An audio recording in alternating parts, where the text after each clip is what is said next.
ভারতীয় বংশোদ্ভূত মহাকাশচারী সুনিতা উইলিয়ামস এবং তার সঙ্গী সহকর্মী বুস উইলমোর এখনই পৃথিবীতে ফিরছেন না।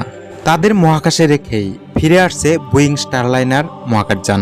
সেপ্টেম্বরের শুরুতেই ওই মহাকাশযান ফিরে আসবে পৃথিবীতে। তাতে থাকবেন না সুনিতারা। আপাতত তাদের মহাকাশে রেখে দেওয়ার পরিকল্পনা করেছে নাসা জানিয়েছে আগামী বছরের ফেব্রুয়ারি মাসে সুনিতাদের পৃথিবীতে ফিরিয়ে আনা হবে।